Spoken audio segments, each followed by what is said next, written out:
Нафта и нафтени деривати има доволно и нема место за паника, уверуваат вечерва државните институции, откако граѓаните во Скопје и уште неколку други градови попладнево побрзаа да полнат бензин и се создадоа долги редици пред пумпите.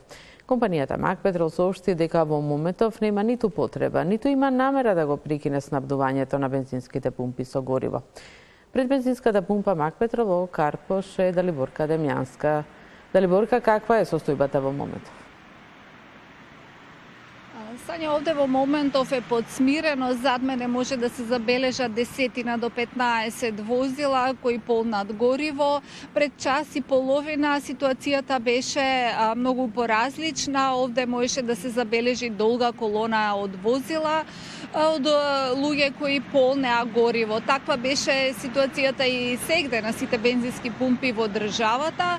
Луѓе полнеа и со канистри гориво да создадат залихи, откако на Facebook се прошири лажна вест дека ќе има енормно покачување на горивата. Исто така, паниката ја создадоа и помалите трговци кои го ограничиле количеството на гориво кое што може да се полни на пумпите, дозволувале полнење до 500, некои до 1000 денари, пак и луѓето дополнително се создала паника дека веројатно горивата ќе се поскапуваат. Но како што кажа и ти, попладнево институциите демантира и ги смирува граѓаните, исто така и од Макпетрол имаше реакција. Предлагам да ги чуеме реакциите од прилогот на колечката Викторија. Нема криза со нафта и нафтените деривати. Децидни се од државните институции и големите нафтени компании. Апелираат граѓаните да не создаваат километарски колони пред бензинските пумпи. Возачите во Штипитола, Велес, Скопје и останатите градови од доцна попладнето чекаат од 10 до 30 минути за да наточат гориво. Оние кои не сакаат да говорат пред камерата на Телма, велат дека на Facebook прочитале оти цената на бензинот драстично ќе скокне. Ваквата информација е лажна, затоа што ниту една институција или компанија нема најавено поскапување. Од регулаторна комисија соопштија дека дел од малите трговци не се однесуваат фер и ограничуваат понудата, со што оставаат печаток дека нема гориво. Добиле поплаки од граѓаните дека малите трговци го ограничиле точењето на бензин на 500 денари, па дури и на камионите не им е дозволено да ги полнат резервоарите.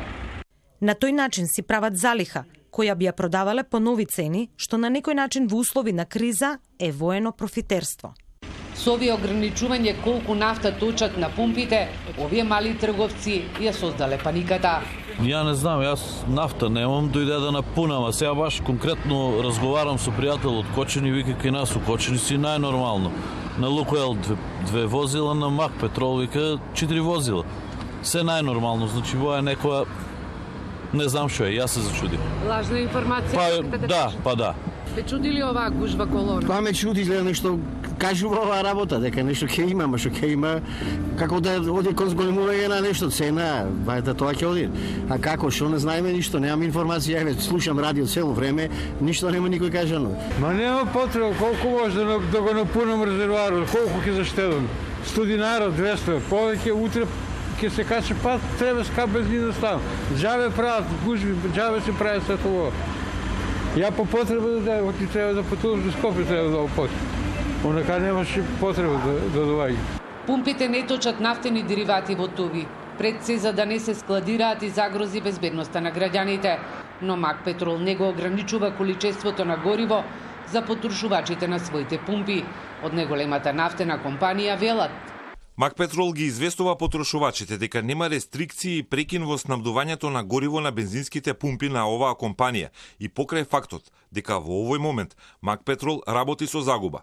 Компанијата апелира до потрошувачите да не прават залихи од гориво поради безбедносни причини, за да не ја загрозат општата безбедност на граѓаните. И министерот за економија Крешник Бектеши за Телма кажа дека и компаниите и државата имаат доволно резерви од нафтени деривати. Тој смета дека ситуацијата е вештачки создадена, затоа што има доволно залихи кои се проверени од пазарниот инспекторат. Ги повикувам граѓаните да не чекаат во колони на бензинските пумпи и да не веруваат секому. За состојбата регулаторна комисија го извести Државниот пазарен инспекторат веднаш да ги засили контролите на терен кај трговците и да се оневозможи вакво непазарно однесување кое е недозволиво и забрането. Сметаат дека вештачки се нарушува пазарот и се прекршуваат основните принципи за сигурност во снабдувањето со енергија. Апелите очигледно го постигнале својот ефект затоа што бројот на возачи кои полнат гориво на бензинските во Скопје драстично намален. Сања?